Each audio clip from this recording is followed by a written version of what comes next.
എല്ലാ കൂട്ടുകാർക്കും സിറ്റ്സിയുടെ പുതിയ ഒരു വീഡിയോ ക്ലാസ്സിലേക്ക് സ്വാഗതം.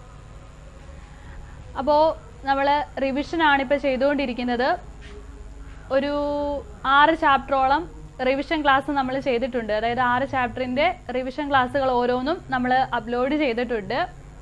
അപ്പോൾ അതൊന്നും കണ്ടിട്ടില്ലാത്ത കുട്ടികൾ തീർച്ചയായിട്ടും ആ ക്ലാസ്സുകൾ കാണുക. ഇത് നമ്മുടെ 7ാമത്തെ വീഡിയോയാണ്. ഈ ക്ലാസ്സിൽ നമ്മൾ ഡിസ്കസ് ചെയ്യാൻ പോകുന്നത് 10ാമത്തെ ചാപ്റ്ററായ റെസ്പിറേഷൻ ഇൻ പ്ലാന്റ്സ് എന്ന ചാപ്റ്ററാണ്. ഈ ചാപ്റ്ററിൻ്റെ ഒരു പ്രത്യേകത എന്ന് വെച്ചാൽ പൊതുവേ മറ്റ് ചാപ്റ്ററിനെയൊക്കെ അപേക്ഷിച്ച് കുറച്ചൊന്ന് ടഫായിട്ടുള്ള ചാപ്റ്ററാണ്. ഇത് നമ്മൾ ഫോക്കസ് ഏരിയ ബേസ്ഡ് ക്ലാസ് നേരത്തെ അപ്ലോഡ് ചെയ്തിട്ടുണ്ടായിരുന്നു.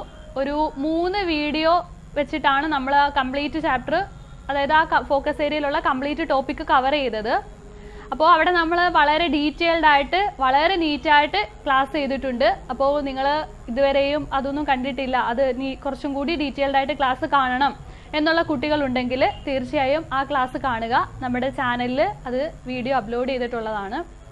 അപ്പോൾ ഇന്നത്തെ ക്ലാസ്സിൽ നമ്മൾ ആ ഡീറ്റെയിൽഡ് ആയിട്ടുള്ള റെസ്പിറേഷൻ ഇൻ പ്ലാന്റ്സ് എന്ന ചാപ്റ്ററിൻ്റെ ആ ചാപ്റ്ററുമായിട്ട് ബേസ് ചെയ്തിട്ടുള്ള പ്രീവിയസ് ഇയർ ക്വസ്റ്റ്യൻ പേപ്പറും അതുപോലെ തന്നെ ഇനി അവിടുന്ന് വരാൻ സാധ്യതയുള്ള മറ്റു ചോദ്യങ്ങളും ഒക്കെ ഉൾപ്പെടുത്തിക്കൊണ്ടുള്ള ഒരു ഡിസ്കഷൻ ക്ലാസ് ആണിത്. കാലം ആവശ്യപ്പെടുന്നത് നൽകണം, കാലത്തിനൊപ്പം സഞ്ചരിക്കണം. സിറ്റ്സി ക്ലാസ് റൂം ലേണിംഗ് ആപ്പ് നിങ്ങൾക്കൊപ്പം കാലത്തിനൊപ്പം. സിറ്റ്സി ഏകപക്ഷീയമായ ക്ലാസ് റൂം അല്ല, ഞങ്ങളും നിങ്ങളും പരസ്പരം സംവദിക്കുന്നു. കേരള സിലബസിലെ 8 മുതൽ 12 വരെയുള്ള ക്ലാസുകൾക്ക് ഓൺലൈൻ ഓഫ്ലൈൻ ഇന്ററാക്റ്റീവ് ക്ലാസുകളിലൂടെ സംശയരഹിത പഠനവും മികച്ച വിജയവും ഉറപ്പാക്കുന്നു. കൃത്യമായ ടൈം ടേബിൾ പ്രകാരം പാഠഭാഗങ്ങൾ പൂർണ്ണമായും പഠിപ്പിക്കുന്നു. ലൈവ് ക്ലാസുകൾക്ക് ശേഷം ക്ലാസുകളുടെ വീഡിയോ ലഭിക്കുന്നു. നോട്ട്സ് എപ്പോൾ വേണമെങ്കിലും ലഭിക്കുന്ന തരത്തിൽ നഷ്ടപ്പെടാതെ ആപ്പിൽ നിന്ന് തന്നെ ലഭിക്കും. പഠനം വിലയിരുത്താൻ രക്ഷിതാക്കൾക്കും അവസരം. ഓൺലൈനായി ടേം എക്സാമുകൾ, ഓരോ കുട്ടിക്കും വ്യക്തിഗത പരിഗണന, മൾട്ടിപ്പിൾ ചോയ്സ് പരീക്ഷകൾ, ഓൺലൈൻ പരീക്ഷകൾ, ഹോം ടെസ്റ്റുകൾ എന്നിവയിലൂടെ പഠനം വിലയിരുത്തപ്പെടുന്നു. ഇനി പഠന പൂർണ്ണത, സംതൃപ്ത പഠനം, മികവുറ്റ വിജയം. ഇപ്പോൾ തന്നെ സിറ്റ്സി ക്ലാസ് റൂം പ്ലേ സ്റ്റോറിൽ നിന്നും ഡൗൺലോഡ് ചെയ്യൂ, രജിസ്റ്റർ ചെയ്യൂ. ഇനി മുതൽ A+ അല്ല, ഫുൾ മാർക്കും നേടാം.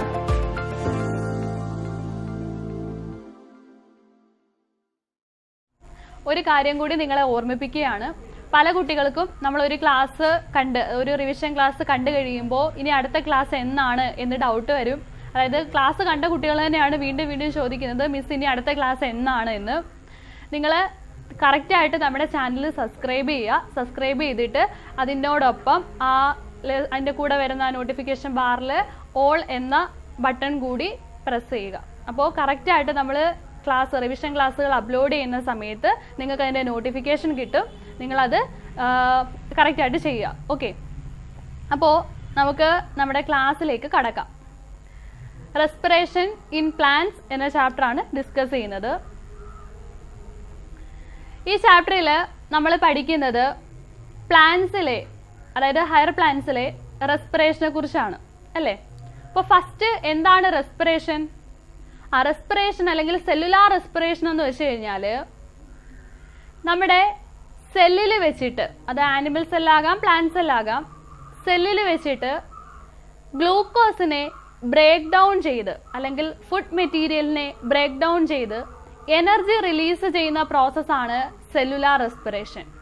ഓക്കെ, എനർജി റിലീസ് ചെയ്യുന്നു, ആ എനർജിയെ ATP ആയിട്ട് സ്റ്റോർ ചെയ്ത് വെക്കുന്നു.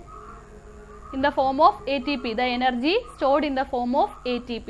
അതാണ് സിമ്പിൾ ആയിട്ട് എന്താണ് റെസ്പിറേഷൻ എന്ന് ചോദിച്ചാൽ നമുക്ക് പറയാവുന്ന ആൻസർ. പിന്നീട് നമ്മൾ റെസ്പിറേഷനെ കുറിച്ച് വളരെ ഡീറ്റെയിൽഡ് ആയിട്ട് നമ്മൾ ക്ലാസ്സിൽ പഠിച്ചിട്ടുണ്ട്. അപ്പോൾ റെസ്പിറേഷൻ എന്ന് പറയുന്ന പ്രോസസ്സിനെ നമുക്ക് 2ആയിട്ട് ക്ലാസിഫൈ ചെയ്യാം അല്ലേ.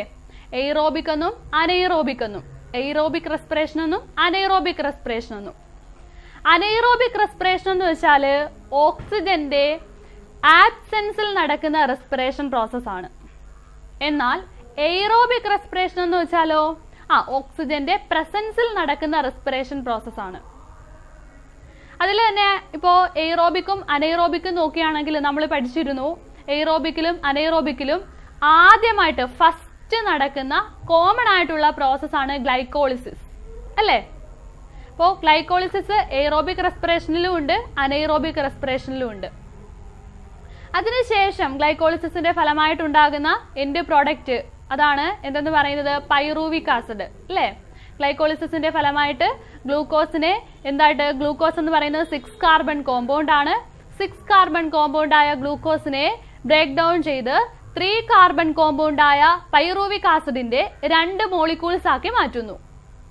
ഓക്കെ, അപ്പോൾ അതാണ് എയ്റോബിക് റെസ്പിറേഷനിലെയും അനൈറോബിക് റെസ്പിറേഷനിലെയും കോമൺ ആയിട്ടുള്ള പ്രോസസ്സ് എന്ന് പറയുന്നത്. ഇനി അനൈറോബിക് റെസ്പിറേഷൻ നോക്കുവാണെങ്കിൽ നമ്മൾ പഠിച്ചിട്ടുണ്ട് anaerobic respiration it is also known as fermentation. അതിനെ എന്തെന്നറിയപ്പെടുന്നു? ഫെർമെന്റേഷൻ എന്നറിയപ്പെടുന്നു.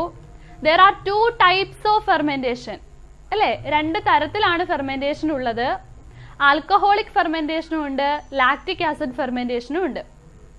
ഇതിൽ ആൽക്കഹോളിക് ഫെർമെന്റേഷൻ എന്താണെന്ന് ചോദിച്ചാൽ അതിന്റെ എൻഡ് പ്രോഡക്റ്റ് എന്ന് പറയുന്നത്, അതായത് ഫെർമെന്റേഷന്റെ ഫലമായിട്ട് ഉണ്ടാകുന്ന എൻഡ് പ്രോഡക്റ്റ് എന്ന് പറയുന്നത് എന്താണ്?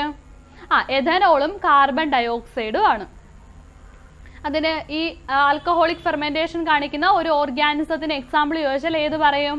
ഈസ്റ്റ് പറയും.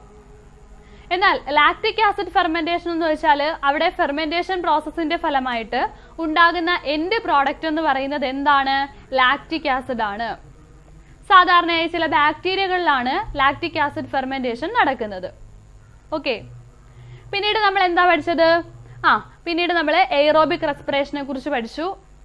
അവിടെ ഗ്ലൈക്കോളിസിന്റെ ഫലമായിട്ട് ഗ്ലൂക്കോസ് പൈറൂവിക് ആസിഡ് ആയിട്ട് മാറുന്നു.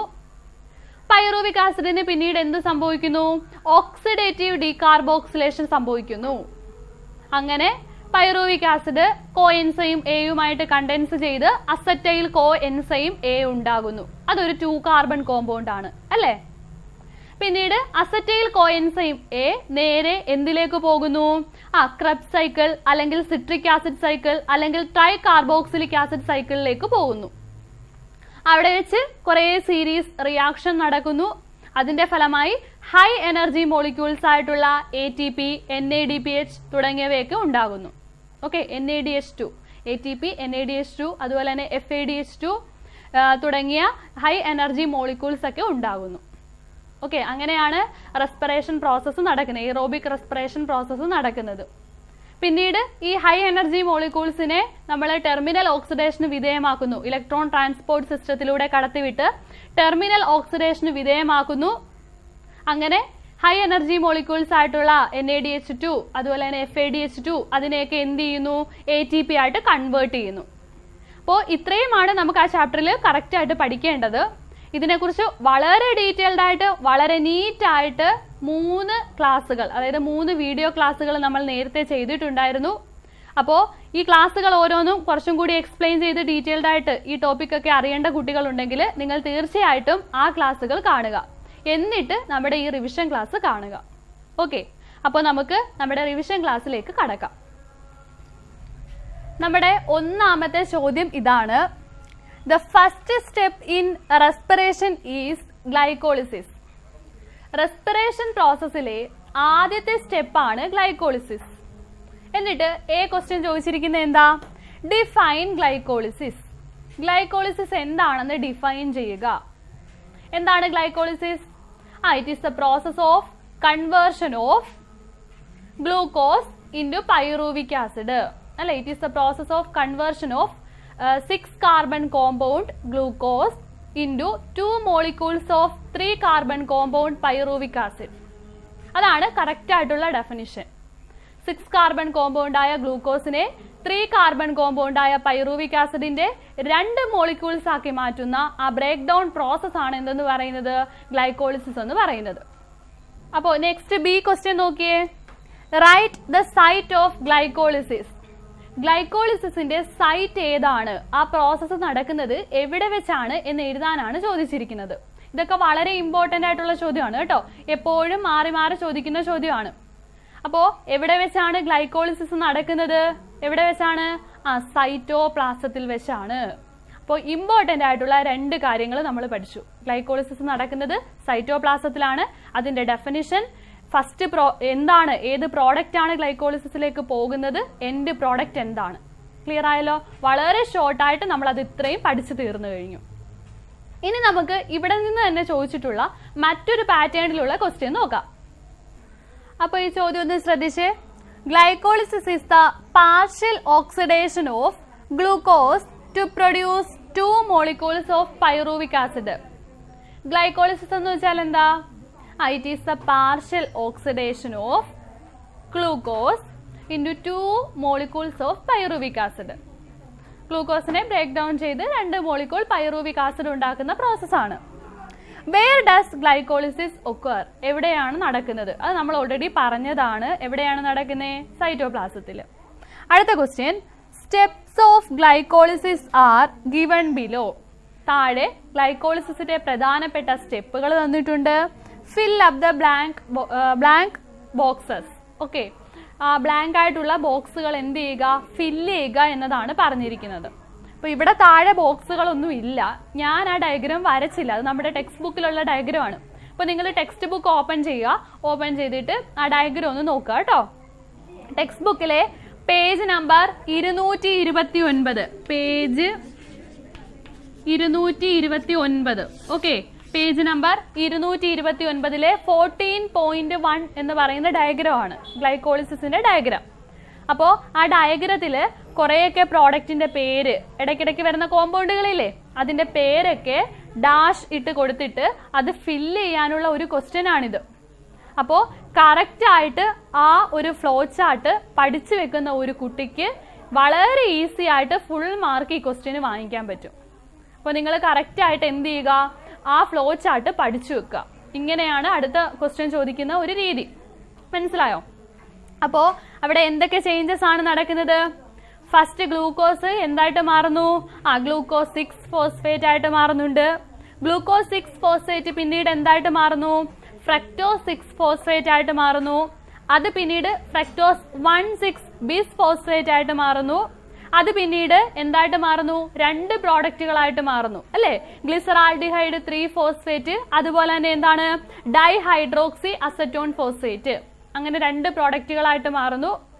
അത് തമ്മിൽ പിന്നീട്, അതായത് ഹൈഡ്രോക്സി അസറ്റോൺ ഫോസ്ഫേറ്റ് എന്ന് പറയുന്നത് ശരിക്കും എന്താണ്?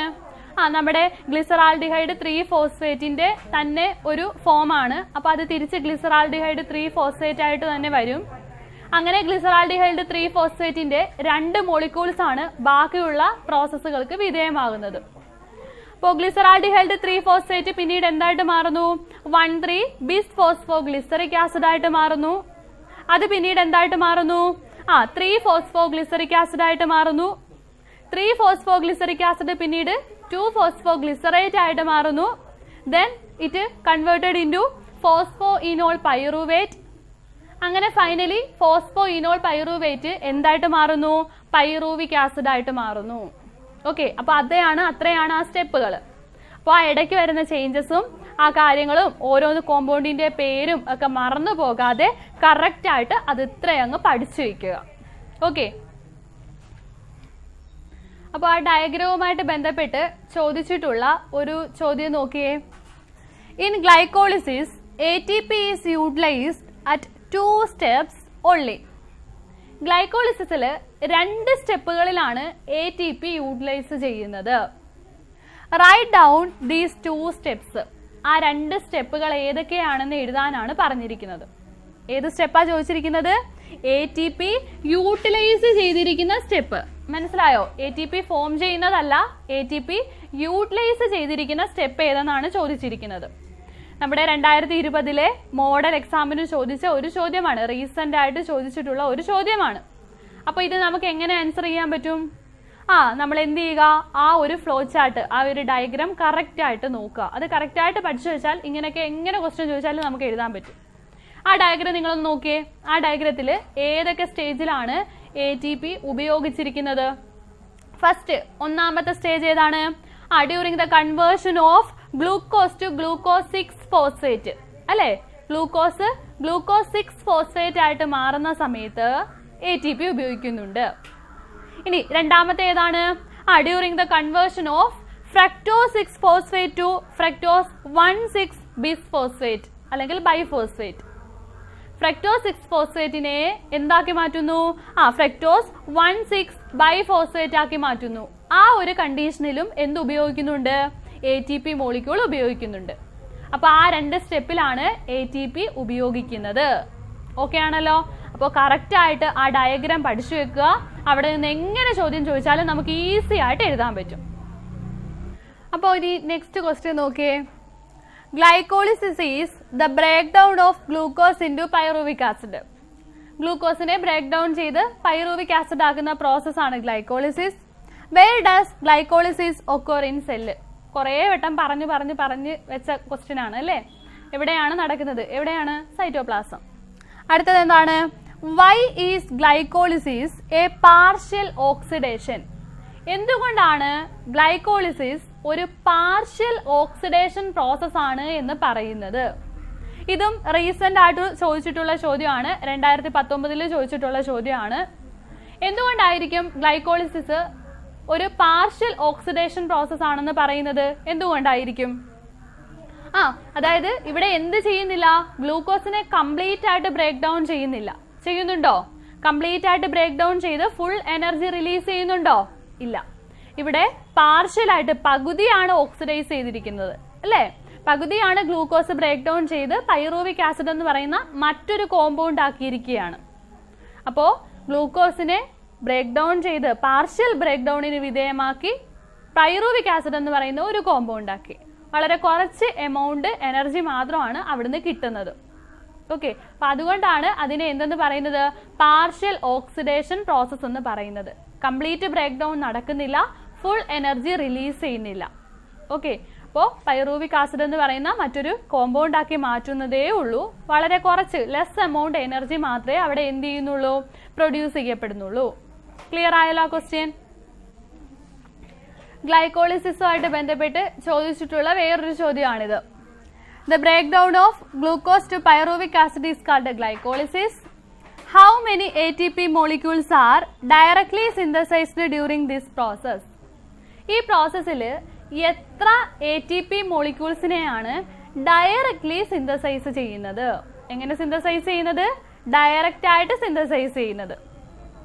അപ്പോൾ അത് കറക്റ്റായിട്ട് നിങ്ങൾ ആ ATPയുടെ എണ്ണവും കൗണ്ട്, നെറ്റ് ഗെയിൻ ATP എത്രയാണ് എന്നൊക്കെ നമ്മൾ കറക്റ്റായിട്ട് കൗണ്ട് ചെയ്യുന്നതൊക്കെ നമ്മൾ ശരിക്കുള്ള ക്ലാസ്സിൽ നേരത്തെ വീഡിയോ അപ്ലോഡ് ചെയ്തിട്ടുണ്ടെന്ന് പറഞ്ഞില്ലേ? അപ്പോൾ ആ ക്ലാസ്സിലൊക്കെ നമ്മൾ കറക്റ്റായിട്ട് ATPയുടെ നെറ്റ് ഗെയിൻ ഒക്കെ പഠിച്ചിട്ടുള്ളതാണ്.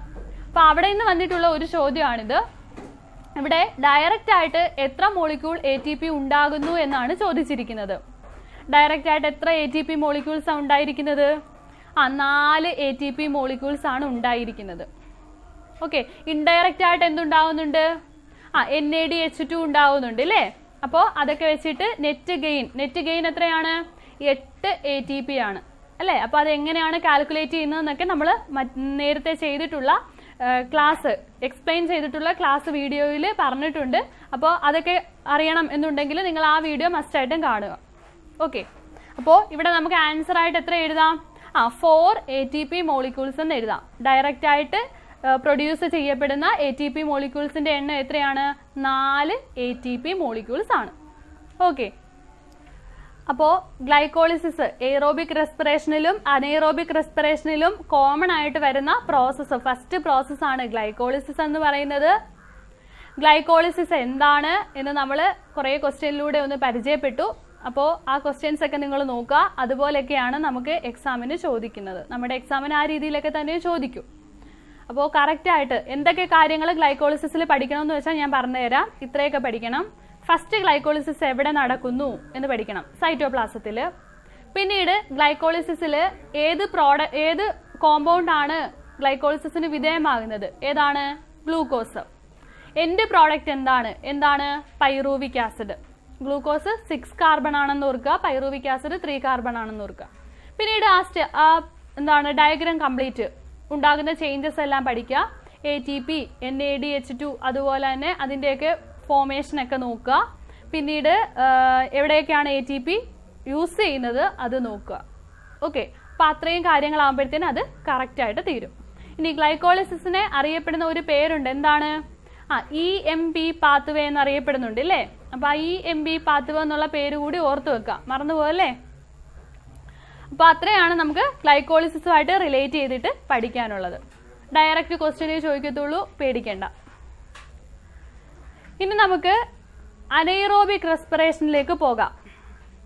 അനൈറോബിക് റെസ്പിറേഷനിലേക്ക് വരുമ്പോൾ ഗ്ലൈക്കോളിസിസിന് ശേഷം 2 ചാൻസസ് ആണ് ഉള്ളത് അല്ലേ? അനൈറോബിക് റെസ്പിറേഷൻ അല്ലെങ്കിൽ ഫെർമെന്റേഷൻ എന്നാണ് പറയുന്നത്. ഗ്ലൈക്കോളിസിസിന് ശേഷം 2 രീതിയിൽ അവിടെ റിയാക്ഷൻ നടക്കാം. ആൽക്കഹോളിക് ഫെർമെന്റേഷനും ഉണ്ട്, ലാക്റ്റിക് ആസിഡ് ഫെർമെന്റേഷനും ഉണ്ട് അല്ലേ?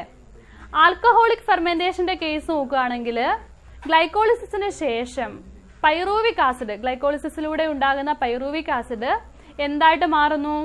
ആൽക്കഹോളിക് ഫെർമെന്റേഷൻ വഴി ആൽക്കഹോളും കാർബൺ ഡയോക്സൈഡും ആയിട്ട് മാറുന്നു. ഇനി ലാക്റ്റിക് ആസിഡ് ഫെർമെന്റേഷൻ ആണെങ്കിൽ പൈറൂവിക് ആസിഡിന്റെ ഫലമായിട്ട് പൈറൂവിക് ആസിഡിന്റെ ഫോർമേഷന് ശേഷം അത് എന്ത് ചെയ്യുന്നു? ലാക്റ്റിക് ആസിഡ് ഫെർമെന്റേഷന്റെ ഫലമായിട്ട് ലാക്റ്റിക് ആസിഡ് എന്ന എൻഡ് പ്രോഡക്റ്റ് ആയിട്ട് മാറുന്നു. ഓക്കെ, അപ്പൊ അത് രണ്ടും കറക്റ്റ് ആയിട്ട് പഠിക്കുക. നമ്മുടെ പേജ് നമ്പർ 230 ഒരു ഡയഗ്രാം ഉണ്ട് അത് റിലേറ്റ് ചെയ്തിട്ട്. അപ്പൊ ആ ഡയഗ്രാം നിങ്ങൾ കറക്റ്റ് ആയിട്ട് വരച്ച് പഠിക്കുക. ആ ഡയഗ്രാം വെച്ചിട്ടായിരിക്കും നമുക്ക് എക്സാമിന് ക്വസ്റ്റ്യൻ ചോദിക്കാറുള്ളത്. ഓക്കെ, അപ്പൊ നമുക്ക് അവിടെ നിന്ന് ചോദിച്ചിട്ടുള്ള പ്രധാനപ്പെട്ട ചോദ്യങ്ങൾ പരിചയപ്പെടാം. അപ്പോ അനൈറോബിക് റെസ്പിറേഷനിൽ നിന്ന് ചോദിച്ചിട്ടുള്ള ഒന്നാമത്തെ ചോദ്യമാണിത്. Observe the following pathways of an anaerobic respiration. Anaerobic റെസ്പിറേഷനുമായിട്ട് ബന്ധപ്പെട്ടുള്ള ഒരു പാത്വേ തന്നിട്ടുണ്ട്, ക്വസ്റ്റ്യനിൽ തന്നിട്ടുണ്ട്. അപ്പൊ അത് ഒബ്സർവ് ചെയ്യാനാണ് പറഞ്ഞിരിക്കുന്നത്. ഞാനത് ഇവിടെ വരച്ചിട്ടില്ല. നമ്മുടെ ടെക്സ്റ്റ് ബുക്കിലെ പേജ് നമ്പർ 230. ഏതാണ് പേജ് നമ്പർ 230? 230 കൊടുത്തിട്ടുള്ള അനൈറോബിക് റെസ്പിറേഷനുമായിട്ട് ബന്ധപ്പെട്ടിട്ടുള്ള ഡയഗ്രാം ആണത്. അപ്പോൾ ആ ഡയഗ്രാം നിങ്ങൾ എടുക്കുക, ടെക്സ്റ്റ് ബുക്ക് എടുക്കുക, എന്നിട്ട് ആ ഡയഗ്രാം ഒന്ന് ഓപ്പൺ ചെയ്യാം. അപ്പോൾ ആ ഡയഗ്രത്തിൽ പൈറൂവിക് ആസിഡ് 2 പ്രോഡക്റ്റുകളായിട്ട് മാറും ഇല്ലേ? അപ്പോൾ ആ 2 പ്രോഡക്റ്റുകളുടെ പേര് തന്നിട്ടില്ല. ആ പേരിന് പകരം എ, ബി എന്നിങ്ങനെയാണ് തന്നിരിക്കുന്നത്. അപ്പോൾ എന്നിട്ടാണ് ക്വസ്റ്റ്യൻ ചോദിച്ചിരിക്കുന്നത്. ക്വസ്റ്റ്യൻ നോക്കി എന്താണെന്ന്. Identify the products A and B. കണ്ടോ, പ്രോഡക്റ്റുകൾ എ, ബി എന്നാണ് തന്നിരിക്കുന്നത്. എയും ബിയും ഏതൊക്കെയാണ്, അവയുടെ പേരെന്താണെന്ന് എഴുതാനാണ് ചോദിച്ചിരിക്കുന്നത്. ഇവിടെ എ ആയിട്ട് തന്നിരിക്കുന്നത് ലാക്റ്റിക് ആസിഡ് ആണ്. ഓക്കെ, ലാക്റ്റിക് ആസിഡ് എന്ന് പറയുന്ന പേരിന് പകരം അവിടെ എ എന്നാണ് കൊടുത്തിരിക്കുന്നത്. അപ്പോൾ അത് ഐഡന്റിഫൈ ചെയ്യുക, അത് ലാക്റ്റിക് ആസിഡ് ആണെന്ന്. ഇനി ബിക്ക് പകരം, അതായത് ബി ആയിട്ട് കൊടുത്തിരിക്കുന്നത് എഥനോൾ ആണ്. എഥനോൾ എന്ന പേരിന്റെ സ്ഥാനത്താണ് എഥനോളിന് പകരം ബി എന്ന് കൊടുത്തിട്ട് ഐഡന്റിഫൈ ചെയ്യാൻ പറഞ്ഞിരിക്കുന്നത്. ഓക്കെ, അപ്പൊ ആ ഡയഗ്രാം കറക്റ്റ് ആയിട്ട് പഠിച്ചിട്ടുള്ള ഒരു കുട്ടിക്ക് ഈസി ആയിട്ട് സ്കോർ ചെയ്യാൻ പറ്റും. ഇനി ഒരു ക്വസ്റ്റ്യൻ കൂടി ഉണ്ട്, ശ്രദ്ധിച്ചേ. Give an example of organism in which any of these products are formed. ഇതിൽ ഏതെങ്കിലും പ്രോഡക്റ്റ് ഫോം ചെയ്യുന്ന, ഈ പ്രോഡക്റ്റ് ഫോം ചെയ്യുമെന്ന് പറഞ്ഞില്ലേ എയും ബിയും. അപ്പൊ എയും ബിയും ഫോം ചെയ്യുന്ന ഓർഗാനിസത്തിന് എക്സാമ്പിൾ എഴുതാനാണ് പറഞ്ഞിരിക്കുന്നത്.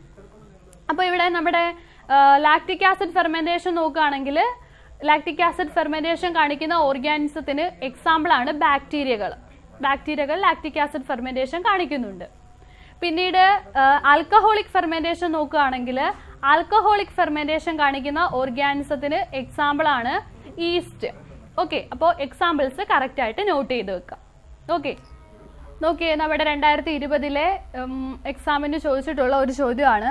Differentiate lactic acid fermentation from alcoholic fermentation. കണ്ടോ, ആൽക്കഹോളിക് ഫെർമെന്റേഷനും ലാക്റ്റിക് ആസിഡ് ഫെർമെന്റേഷനും തമ്മിലുള്ള ഡിഫറൻസ് എഴുതാനാണ് ചോദിച്ചിരിക്കുന്നത്. അപ്പോൾ നമ്മൾ എന്ത് ചെയ്യണം? നമ്മൾ 2 കോളാക്കി എഴുതണം. അപ്പോൾ ഇവിടെ ഒരു ഡിഫറൻസേ ഉള്ളൂ, അതുകൊണ്ട് നമുക്ക് കോളാക്കിയില്ലെങ്കിലും കുഴപ്പമില്ല. അപ്പോൾ ഫസ്റ്റ് നമ്മൾ ആൽക്കഹോളിക് ഫെർമെന്റേഷൻ നോക്കുകയാണെങ്കിൽ അവിടുത്തെ പ്രോഡക്റ്റ് എന്താണ്, തമ്മിലുള്ള ഡിഫറൻസ് ആണ് പ്രോഡക്റ്റിന്റെ ഫോർമേഷൻ അല്ലേ? അപ്പോൾ ആൽക്കഹോളിക് ഫെർമെന്റേഷൻ നോക്കുകയാണെങ്കിൽ അവിടുത്തെ പ്രോഡക്റ്റ് എന്താണ്, എഥനോളും കാർബൺ ഡയോക്സൈഡും ആണ്. ലാക്റ്റിക് ആസിഡ് ഫെർമെന്റേഷൻ നോക്കുകയാണെങ്കിൽ അവിടുത്തെ പ്രോഡക്റ്റ് എന്താണ്, ലാക്റ്റിക് ആസിഡ് ആണ്. അതാണ് അവർ തമ്മിലുള്ള മെയിൻ ആയിട്ടുള്ള ഡിഫറൻസ്. അപ്പോൾ ഡിഫറൻസ് കറക്റ്റ് ആയിട്ട് നോട്ട് ചെയ്ത് വെക്കാം. ഓക്കെ ഓക്കെ, അടുത്ത ചോദ്യം നോക്കിയേ. Aerobic respiration and anaerobic respiration are 2 types of respiration. അറിയാലോ. What is anaerobic respiration? എന്താണ് അനൈറോബിക് റെസ്പിറേഷൻ? എന്താണ് anaerobic respiration? It is the incomplete oxidation of food in the absence of oxygen അല്ലേ? ഓക്സിജന്റെ ആബ്സെൻസിൽ food incomplete ആയിട്ട് എന്ത് ചെയ്യുന്നു? Break down ചെയ്യപ്പെടുന്നു. അതിനെയാണ് നമ്മൾ എന്തെന്ന് പറയുന്നത്? അനൈറോബിക് റെസ്പിറേഷൻ എന്ന് പറയുന്നത്. ഇതിന്റെ ഫലമായിട്ട് എന്തൊക്കെ ഫോം ചെയ്യാം? ഒന്നെങ്കിൽ ലാക്റ്റിക് ആസിഡും ഫോം ചെയ്യാം, അല്ലെങ്കിൽ എഥനോളും കാർബൺ ഡയോക്സൈഡും ഫോം ചെയ്യാം. ഓക്കെ, അടുത്ത ക്വസ്റ്റ്യൻ എന്താ? Write the change that occur to pyruvic acid in yeast cell. Yeast സെല്ലിൽ പൈറൂവിക് ആസിഡിന് ഉണ്ടാകുന്ന മാറ്റം എന്ത്? അത് എഴുതാനാണ് പറഞ്ഞിരിക്കുന്നത്. ഈസ്റ്റ് സെല്ലിൽ പൈറൂവിക് ആസിഡിന് ഉണ്ടാകുന്ന മാറ്റം എന്താണ്? ഈസ്റ്റ് സെല്ലിൽ പൈറൂവിക് ആസിഡ് എന്തിനു വിധേയമാകുന്നു? ആൽക്കഹോളിക് ഫെർമെന്റേഷന് വിധേയമാകുന്നു. അതായത് ആൽക്കഹോളിക് ഫെർമെന്റേഷനിലൂടെ ഈസ്റ്റ് സെല്ലിൽ എന്ത് ഫോം ചെയ്യുന്നു? എഥനോളും കാർബൺ ഡയോക്സൈഡും ഫോം ചെയ്യുന്നു. അപ്പോൾ അതാണ് അതിൻ്റെ ആൻസർ ആയിട്ട് വരുന്നത്. ഓക്കെ, അപ്പോൾ നമ്മൾ അനൈറോബിക് റെസ്പിറേഷൻ കംപ്ലീറ്റ് ചെയ്തു. അനൈറോബിക് റെസ്പിറേഷനുമായിട്ട് ബന്ധപ്പെട്ടിട്ടുള്ള ആ ഡയഗ്രം നിങ്ങൾ കറക്റ്റായിട്ട് പഠിക്കുക. പ്രോഡക്റ്റിൻ്റെയൊക്കെ പേര് ഓർത്ത് വെക്കുക. ഓക്കെ, അപ്പോൾ അവിടെ നിന്ന് എന്ത് ചോദ്യം വന്നാലും എഴുതാൻ വേണ്ടിയിട്ട് റെഡി ആയിട്ട് ഇരിക്കാം. ഇനി നമുക്ക് എയ്റോബിക് റെസ്പിറേഷനിലേക്ക് പോകാം. എയ്റോബിക് റെസ്പിറേഷൻ എന്ന് വെച്ചാൽ എന്താ? It is the complete break down of food materials in the presence of oxygen. ഓക്സിജന്റെ പ്രസൻസിൽ ഫുഡ് മെറ്റീരിയൽസിനെ എന്ത് ചെയ്യുന്നു? കംപ്ലീറ്റ് ആയിട്ട് ബ്രേക്ക് ഡൗൺ ചെയ്യുന്നു. അതാണ് എയ്റോബിക് റെസ്പിറേഷൻ എന്ന് പറയുന്നത്. എയ്റോബിക് റെസ്പിറേഷന്റെ ഫലമായിട്ട് ഉണ്ടാകുന്ന പ്രോഡക്ട്സ് എന്തൊക്കെയാണ്? എന്തൊക്കെ ഉണ്ടാകുന്നു? കാർബൺ ഡയോക്സൈഡും വാട്ടറും അതുപോലെ തന്നെ എനർജിയും ഉണ്ടാകുന്നു. എനർജി അല്ലെങ്കിൽ ATP ഉണ്ടാകുന്നു. ഓക്കെ, അത്രയാണ് നമ്മൾ ബേസിക് ആയിട്ട് പഠിച്ചു വെക്കേണ്ടത്. അപ്പോൾ എയ്റോബിക് റെസ്പിറേഷൻ നോക്കുകയാണെങ്കിൽ അതിലെ ആദ്യത്തെ പ്രോസസ്സാണ് എന്ത്? ഗ്ലൈക്കോളിസിസ്. നമ്മൾ പഠിച്ചു. അങ്ങനെ ഗ്ലൈക്കോളിസിസിന്റെ ഫലമായിട്ട് എന്തുണ്ടാകുന്നു? പൈറൂവിക് ആസിഡ് ഉണ്ടാകുന്നു. ഇനി പൈറൂവിക് ആസിഡിന് തുടർച്ചയായിട്ട് പിന്നീട് എന്ത് മാറ്റമാണ് സംഭവിക്കുന്നത് എന്നാണ് അടുത്തതായിട്ട് നമ്മൾ ഡിസ്കസ് ചെയ്യുന്നത്. പൈറൂവിക് ആസിഡ് എന്തിനു വിധേയമാകുന്നു? ഓക്സിഡേറ്റീവ് ഡീകാർബോക്സിലേഷന് വിധേയമാകുന്നു. അതായത് ഓക്സിജന്റെ പ്രസൻസിൽ പൈറൂവിക് ആസിഡ് കോ എൻസൈം എയുമായിട്ട് കണ്ടൻസ് ചെയ്യുന്നു. കണ്ടൻസ് ചെയ്ത് എന്തായിട്ട് മാറുന്നു? അസറ്റൈൽ കോ എൻസൈം എ ആയിട്ട് മാറുന്നു. അവിടെ നിന്നും ഒരു മോളിക്യൂൾ കാർബൺ ഡയോക്സൈഡ് എന്ത് ചെയ്യുന്നുണ്ട്? റിലീസ് ചെയ്യപ്പെടുന്നുണ്ട്. ഓക്കെ ആണല്ലോ. ആ പ്രോസസ്സാണ് എന്തെന്ന് പറയുന്നത്? Oxidative decarboxylation. അപ്പോൾ അതാണ് ഫസ്റ്റ് പ്രോസസ്സ്. അതായത് ഫസ്റ്റ് പ്രോസസ്സ് അല്ല, ഗ്ലൈക്കോളിസിസിന് ശേഷം പൈറൂവിക് ആസിഡിനുണ്ടാകുന്ന ഫസ്റ്റ് ചേഞ്ച്, ആദ്യത്തെ ചേഞ്ച്. ഓക്കെ, അപ്പോൾ അവിടെ നിന്ന് ചോദിച്ചിട്ടുള്ള ഒരു ചോദ്യം നമുക്ക് നോക്കാം. ഓക്കെ, ചോദ്യം നോക്കിയേ.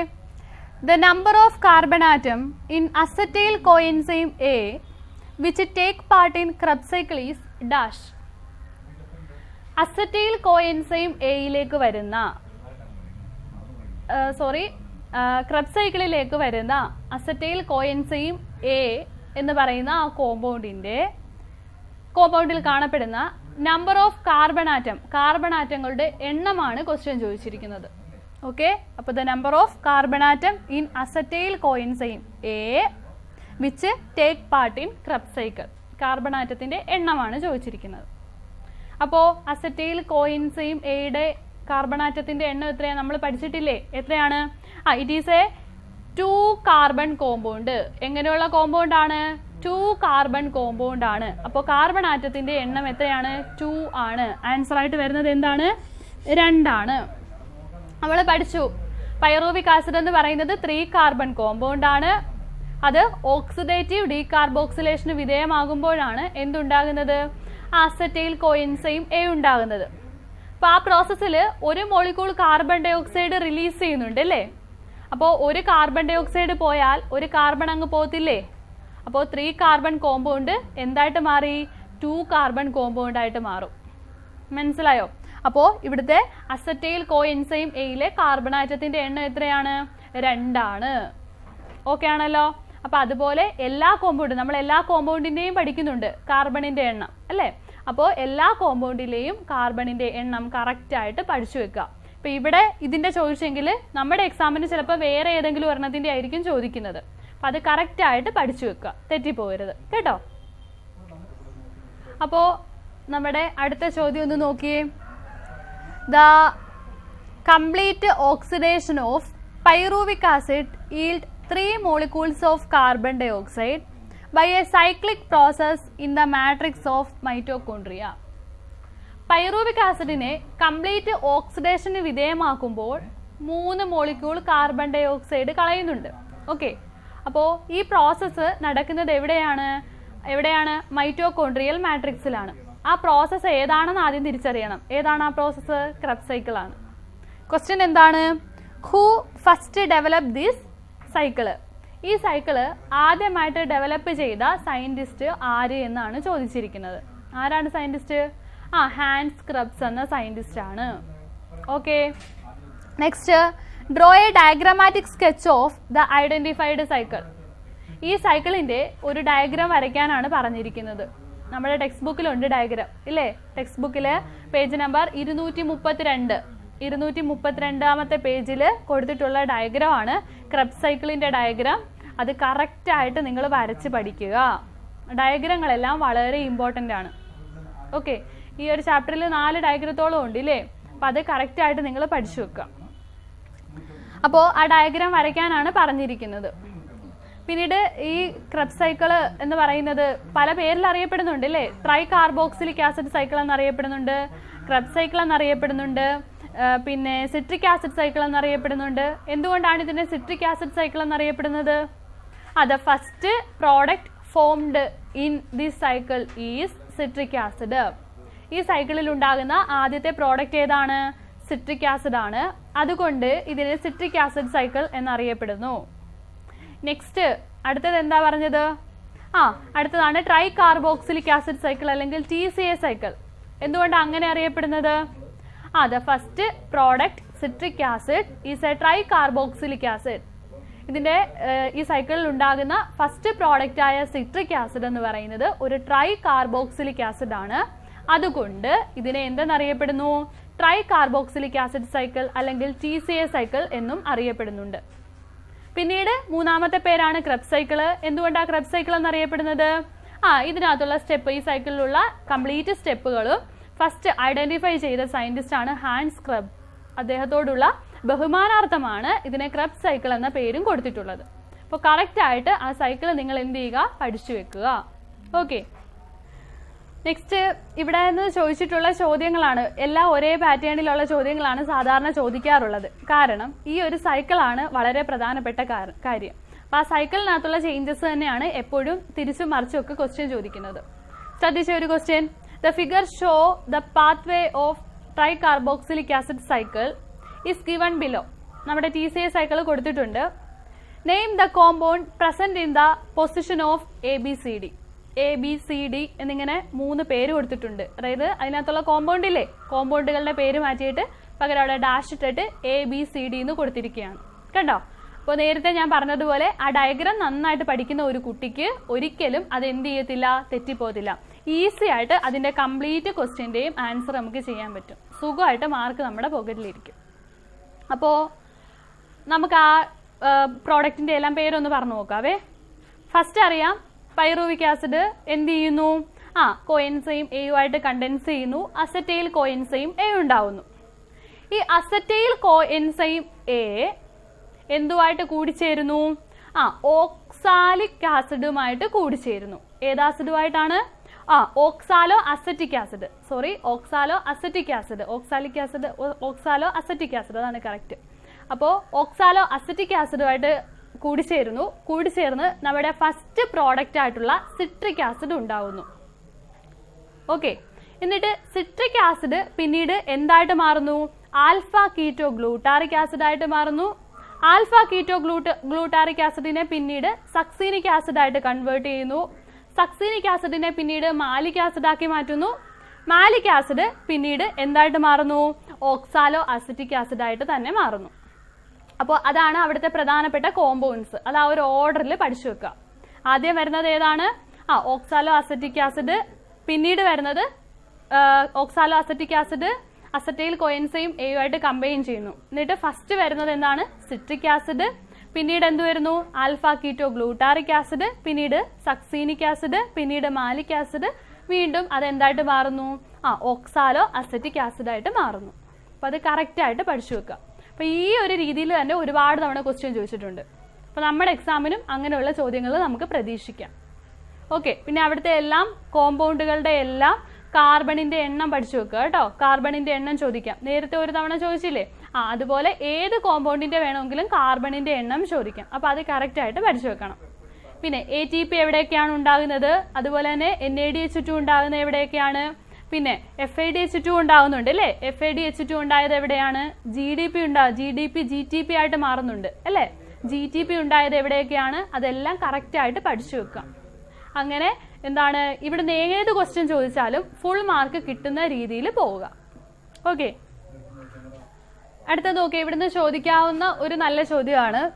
Identify the steps where FADH2 and GTP are synthesised.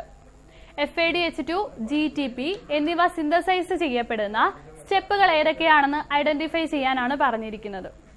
അപ്പോൾ ആ സ്റ്റെപ്പുകൾ ഏതൊക്കെയാണെന്ന് ആ ഡയഗ്രാം നന്നായിട്ട് പഠിച്ചാൽ നമുക്ക് ഈസി ആയിട്ട് എഴുതാൻ പറ്റും ഇല്ലേ. ഫസ്റ്റ് നോക്കിയേ, ആദ്യം നമുക്ക് GTPയുടെ നോക്കാം അല്ലെ. ആദ്യം ഉണ്ടാകുന്ന GTP അല്ലേ. അപ്പോൾ GDP എന്തായിട്ട് മാറുന്നു, GTP ആയിട്ട് മാറുന്നു. ആ സ്റ്റെപ്പ് ഏതാണ്, ഏതാണ്, alpha ketoglutaric acid succinic acid ആയിട്ട് മാറുന്ന ആ ഒരു ടൈമിലാണ് എന്ത് ഫോം ചെയ്യുന്നത്, GTP ഫോം ചെയ്യുന്നത്. ഒരു മോളിക്യൂൾ GTP എന്ന് പറയുന്നത് ഒരു മോളിക്യൂൾ ATPക്ക് ഇക്വലന്റ് ആണ്.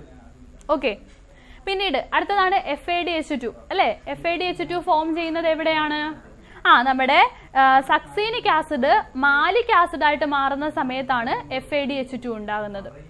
ഒരു മോളിക്യൂൾ FADH2 എന്തിന് ഇക്വലന്റ് ആണ്, 2 ATP മോളിക്യൂൾസിന് ഇക്വലന്റ് ആണ്. ഓക്കെ, അപ്പോൾ ആ സ്റ്റെപ്പുകളൊക്കെ എഴുതാൻ പറ്റണമെങ്കിൽ നമ്മൾ ആ ഡയഗ്രാം കറക്റ്റ് ആയിട്ട് പഠിച്ചു വെക്കണം. പിന്നെ നമ്മൾ NADH2 പഠിച്ചിട്ടുണ്ട് ഇല്ലേ. അത് എന്തിന് ഇക്വലന്റ് ആണ്, 3 മോളിക്യൂൾ ATPക്ക് ഇക്വലന്റ് ആണ്. ഓക്കെ ആണല്ലോ. അടുത്ത ഈ ചോദ്യം ഒന്ന് നോക്കിയേ. Write any 2 differences between aerobic respiration and anaerobic respiration. Aerobic റെസ്പിറേഷനും അനൈറോബിക് റെസ്പിറേഷനും തമ്മിലുള്ള ഡിഫറൻസ് അറ്റ്ലീസ്റ്റ് 2 എണ്ണമെങ്കിലും എഴുതാനാണ് പറഞ്ഞിരിക്കുന്നത്. ഓക്കെ, അപ്പോൾ ഇങ്ങനെ ഡിഫറൻസ് എഴുതാൻ ചോദിക്കുന്ന സമയത്ത് നിങ്ങൾ ഫസ്റ്റ് 2 ടേബിൾ വരയ്ക്കുക. 2 ടേബിൾ വരച്ചിട്ട് ഒരെണ്ണത്തിൽ അനൈറോബിക് എന്നും ഒരെണ്ണത്തിൽ എയ്റോബിക് എന്നും എഴുതുക. എന്നിട്ട് ഡിഫറൻസസ് എഴുതുക, കമ്പയർ ചെയ്ത് എഴുതുക. അപ്പോൾ ഫസ്റ്റ് ടേബിളിൽ നമ്മൾ അനൈറോബിക് കൊടുക്കുകയാണെങ്കിൽ അവിടെ നമുക്ക് എന്ത് എഴുതാം, it is the incomplete oxidation of food materials in the absence of oxygen. എന്നിട്ട് എയ്റോബിക്കിന്റെ നേരെ എന്തോ എഴുതണം, it is the complete oxidation of food materials in the presence of oxygen. Okay, ഇനി രണ്ടാമത്തെ ഡിഫറൻസ് ആയിട്ട് എന്ത് എഴുതാം, അനൈറോബിക്കിലാണെങ്കിൽ end products are, end product എന്ന് പറയുന്നത് എന്തൊക്കെയാണ്, ഒന്നെങ്കിൽ lactic acid or lactic acid and ഒന്നെങ്കിൽ ലാക്റ്റിക് ആസിഡ് ഓർ അല്ലെങ്കിൽ ethanol and carbon dioxide. Next ഇനി എയ്റോബിക് പറയുകയാണെങ്കിൽ അവിടുത്തെ എൻഡ് പ്രോഡക്റ്റ് ആയിട്ട് എന്തൊക്കെ എഴുതാം, കാർബൺ ഡൈ ഓക്സൈഡും വാട്ടറും എനർജിയും ആയിരിക്കും. നെക്സ്റ്റ് ഇനി അടുത്ത ഡിഫറൻസ് ആയിട്ട് എന്ത് പറയാം, ഇനി അവിടെ ഫോം ചെയ്യുന്ന ATPയുടെ എണ്ണം നമുക്ക് പറയാം അല്ലേ ഡിഫറൻസ് ആയിട്ട്. ഇപ്പോൾ അനൈറോബിക് നോക്കുകയാണെങ്കിൽ അവിടെ എത്ര ATP മോളിക്യൂൾസ് ആണ് ഉണ്ടാകുന്നത്, നെറ്റ് ഗെയിൻ എന്ന് പറയുന്നത് എത്രയാ, 2 ATP ആണ് അല്ലേ. എന്നാൽ എയ്റോബിക്കിലേക്ക് വരുമ്പോൾ അവിടുത്തെ നെറ്റ് ഗെയിൻ എന്ന് പറയുന്നത് എത്രയാണ്, 36 ATP ആണ്. എത്രയാണ്, 36 ATP. അത് കറക്റ്റ് ആയിട്ട് നോട്ട് ചെയ്ത് വെക്കുക കേട്ടോ. നെറ്റ് ഗെയിൻ ഒക്കെ കാൽക്കുലേറ്റ് ചെയ്യുന്നത് എങ്ങനെയാണെന്ന് നമ്മൾ ഓൾറെഡി ക്ലാസ്സിൽ പഠിച്ചിട്ടുണ്ട്. അപ്പോൾ അതിലെന്തെങ്കിലും ഡൗട്ട് ഉണ്ടെങ്കിൽ തീർച്ചയായിട്ടും നിങ്ങൾ പോയി ആ വീഡിയോ കാണുക കേട്ടോ. അവിടെ നമ്മൾ ഡീറ്റെയിൽഡ് ആയിട്ട് എക്സ്പ്ലെയിൻ ചെയ്ത് പറഞ്ഞിട്ടുണ്ട്. ഓക്കെ, അപ്പോൾ നമ്മൾ ഗ്ലൈക്കോളിസിസിനെ കുറിച്ചും ക്രെബ്സ് സൈക്കിളിനെ കുറിച്ചും ഒക്കെ പഠിച്ചു കഴിഞ്ഞു അല്ലേ. ഇനി നമുക്ക് ഈ ചാപ്റ്ററിൽ ഡിസ്കസ് ചെയ്യേണ്ട ടോപ്പിക്കാണ് ഇലക്ട്രോൺ ട്രാൻസ്പോർട്ട് സിസ്റ്റം എന്ന് പറയുന്നത്. അവിടെ ചോദിച്ചിട്ടുള്ള ചോദ്യം ഒന്ന് നോക്കിയേ. The metabolic pathway through which electrons pass from one electron carrier to another is called the electron transport system. ഒരു ഇലക്ട്രോൺ കാരിയറിൽ നിന്നും അടുത്ത ഇലക്ട്രോൺ കാരിയറിലേക്ക് ഇങ്ങനെ ഇലക്ട്രോണുകൾ പാസ് ചെയ്യപ്പെടുന്ന മെറ്റബോളിക് പാത്വേ വിളിക്കുന്ന പേരാണ് എന്തെന്ന് പറയുന്നത്, ഇലക്ട്രോൺ ട്രാൻസ്പോർട്ട് സിസ്റ്റം എന്ന് പറയുന്നത്. ഓക്കെ, ഇനി ക്വസ്റ്റ്യൻ ചോദിച്ചിരിക്കുന്നത് എന്താണ്, name the site of ETS. Electron transport system കാണപ്പെടുന്ന സൈറ്റ്, സ്ഥലം എവിടെയാണ്, ഒരു സെല്ലിൽ എവിടെയാണ് ഇലക്ട്രോൺ ട്രാൻസ്പോർട്ട് സിസ്റ്റം കാണുന്നത് എന്നാണ് ചോദിച്ചിരിക്കുന്നത്. അപ്പോൾ സൈറ്റുകളെല്ലാം വളരെ ഇമ്പോർട്ടൻ്റ് ആണ്. ഗ്ലൈക്കോളിസിസ് നടക്കുന്ന എവിടെയാണ്, സൈറ്റോപ്ലാസത്തിലാണ്.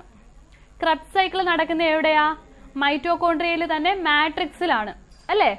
ഇനി നമ്മുടെ ഇലക്ട്രോൺ ട്രാൻസ്പോർട്ട് സിസ്റ്റം കാണപ്പെടുന്നത് എവിടെയാണ് എന്ന് ചോദിച്ചാൽ മൈറ്റോകോൺട്രിയയുടെ ഇന്നർ മെംബ്രെയിനിലാണ്.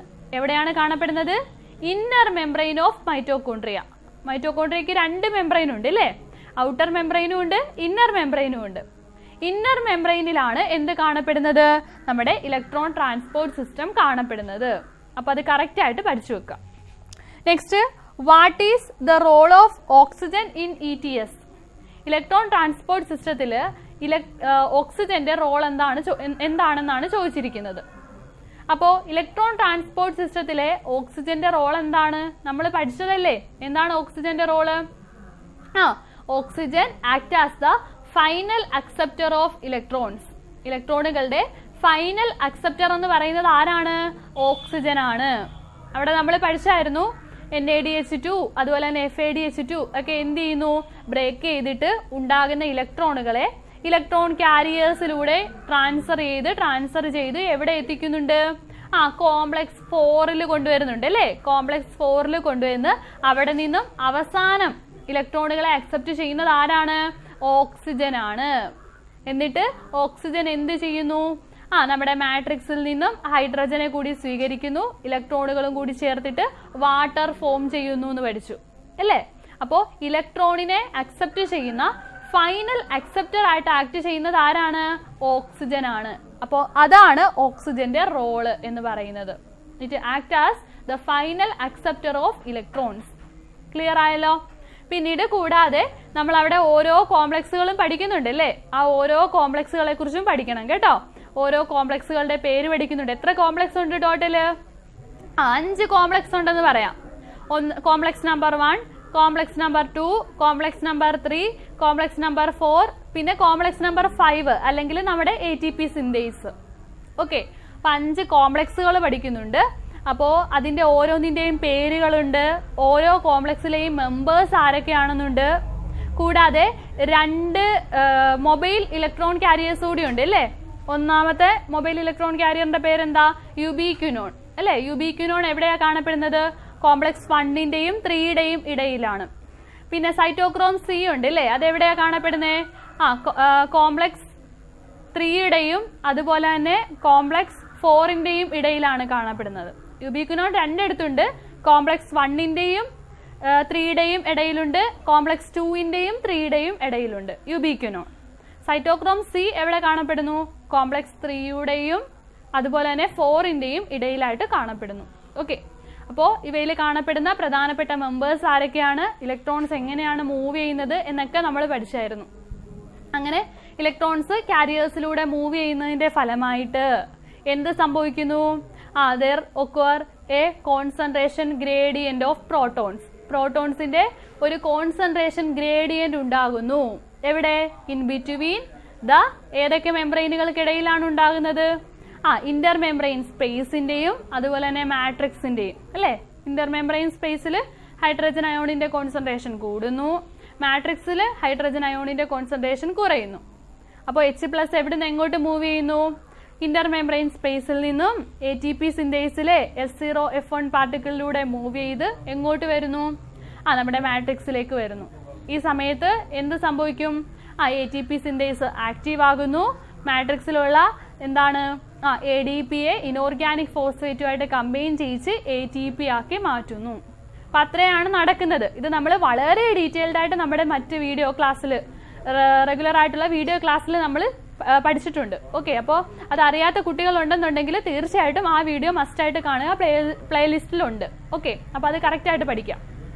പിന്നീട് അപ്പോൾ ആ കാര്യങ്ങളെല്ലാം പഠിക്കുക. അപ്പോൾ ഒരു ഓർഡർ ഉണ്ട്, ഇലക്ട്രോൺ മൂവ് ചെയ്യുന്ന ഓർഡർ ഉണ്ട് അല്ലേ? ആ ഓർഡർ തെറ്റിച്ച് കണ്ടിട്ട് ആ ഓർഡർ കറക്റ്റ് ആക്കാനൊക്കെ ചോദിക്കും. അപ്പോൾ ആ പോയിന്റ്സ് എല്ലാം നന്നായിട്ട് പഠിച്ചു വെക്കണം. ക്ലിയർ? പിന്നീട് എക്സാമിന് ചോദിച്ചിട്ടുള്ള ഒരു ചോദ്യമാണ് observe the figure given below. ഒരു ഫിഗർ തന്നിട്ടുണ്ട്, അത് ഒബ്സർവ് ചെയ്യാനാണ്. ഫിഗർ ഏതാണെന്ന് ചോദിച്ചാൽ നമ്മുടെ ടെക്സ്റ്റ് ബുക്കിൽ ATP സിന്തേസിന്റെ മാത്രം ഒരു പിക്ചർ തന്നിട്ടില്ലേ? ആ പിക്ചറാണ് തന്നിരിക്കുന്നത്. എന്നിട്ട് അത് ഏതാണെന്ന് ഐഡന്റിഫൈ ചെയ്യാനാണ് പറഞ്ഞിരിക്കുന്നത്. ATP സിന്തേസ് എൻസൈം ആണ് അത്. ഓക്കെ, ATP സിന്തേസ് കോംപ്ലക്സിന്റെ ഫംഗ്ഷൻ എന്താണ്? എന്താണ് അതിന്റെ function? Production of ATP from ADP and inorganic phosphate. Okay, അപ്പോൾ അത്രയും കാര്യങ്ങളൊക്കെയാണ് അവിടെ നമുക്ക് പഠിക്കാനുള്ളത്. ആ കാര്യങ്ങളെല്ലാം ഡീറ്റെയിൽഡ് ആയിട്ട് പഠിക്കുക. അപ്പോൾ ഇത്രയൊക്കെയാണ് നമുക്ക് പഠിക്കാനുള്ളത്. അപ്പോൾ ഈ ചാപ്റ്ററിലെ ഓൾമോസ്റ്റ് എല്ലാ കാര്യങ്ങളും നമ്മൾ ഡിസ്കസ് ചെയ്തിട്ടുണ്ട്. ഫോക്കസ് ഏരിയ ബേസ് ചെയ്തിട്ടുള്ള ക്ലാസ് നമ്മൾ അപ്ലോഡ് ചെയ്തിട്ടുണ്ട്. ആ ക്ലാസ് കണ്ടിട്ടില്ലാത്ത കുട്ടികൾ തീർച്ചയായിട്ടും കാണുക. ആ ക്ലാസ്സിൽ നമ്മൾ ഓരോ പോർഷൻസും എടുത്ത് പറഞ്ഞ് പഠിപ്പിച്ചിട്ടുണ്ട്. വളരെ വൃത്തിയായിട്ട് എടുത്ത് പറഞ്ഞ് പഠിപ്പിച്ചിട്ടുണ്ട്. ആ ക്ലാസ് കണ്ടിട്ടില്ല എങ്കിൽ നിങ്ങൾ തീർച്ചയായിട്ടും ആ ക്ലാസ് കാണുക. എന്നിട്ട് നമ്മുടെ റിവിഷൻ ക്ലാസ് കാണുമ്പോൾ നിങ്ങൾക്ക് വളരെ നന്നായിട്ട് കാര്യങ്ങൾ എളുപ്പത്തിൽ മനസ്സിലാവും. ഇത്രയ്ക്കൊക്കെ ചോദിക്കത്തുള്ളൂ. വലിയ ബുദ്ധിമുട്ടുള്ള ചാപ്റ്റർ ഒന്നും അല്ല. പൊതുവെ ബുദ്ധിമുട്ടെന്ന് കുട്ടികൾ പറയുന്നതാണ്. നമ്മളത് ഈസി ആയിട്ട് അതിന്റെ കൺസെപ്റ്റ് നമുക്ക് മനസ്സിലാക്കാം. നിങ്ങൾ തീർച്ചയായിട്ടും നമ്മുടെ ക്ലാസ് കാണുക. അപ്പോൾ ആ കൺസെപ്റ്റ് നിങ്ങൾ കറക്റ്റായിട്ട് മനസ്സിലാക്കി കഴിഞ്ഞാൽ വളരെ എളുപ്പമുള്ള പാഠമാണ്. നമുക്ക് ഈസി ആയിട്ട് മാർക്ക് സ്കോർ ചെയ്യാൻ തന്നെ പറ്റും. അപ്പോൾ അടുത്ത വീഡിയോ ക്ലാസ്സുമായിട്ട്, അടുത്ത റിവിഷൻ ക്ലാസ്സുമായിട്ട്, അടുത്ത ചാപ്റ്ററിന്റെ റിവിഷൻ ക്ലാസ്സുമായിട്ട് നമുക്ക് അടുത്ത ക്ലാസ്സിൽ കണ്ടുമുട്ടാം. Okay, thank you.